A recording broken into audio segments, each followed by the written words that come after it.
कि कथा में संकीर्तन क्यों होता है।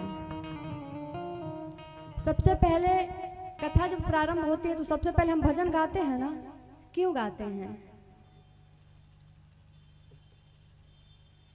बताइए। पहले ही दिन आप लोगों से बताया गया और फिर आप लोग को भूल गए। कथा में आइए ना तो सुनिए, कथा को पान करिए और घर जाइए तो उस पर मनन करिए। कथा में आते हैं, इधर से सुनते हैं और इधर से निकल जाता है, फिर उसी झंझट में जाकर के फंस जाते हैं।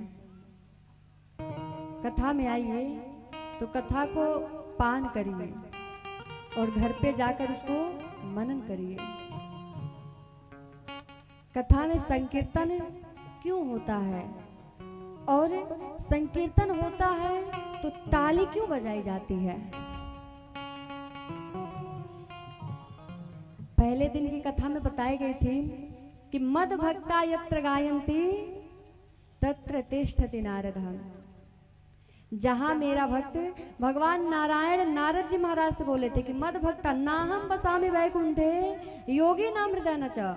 और मद भक्ता, मद मतलब मेरा, भक्ता मतलब भक्त, यत्र मतलब तहां, गायन्ति मतलब गाते हैं, तत्र मतलब तहां, तिष्ठति मतलब रहता हूं। जहां मेरा भक्त मेरा गायन करते हैं, हे नारद मैं वहीं रहता हूं। अच्छा, कथा में ताली क्यों बजाई जाती है? ताली का काम क्या महत्वपूर्ण है? कथा में ताली इसलिए नहीं बजाई जाती कि व्यास जी कुछ भजन गा रहे हैं तो हाँ बहुत अच्छा है हम ताली बजा रहे हैं, नहीं।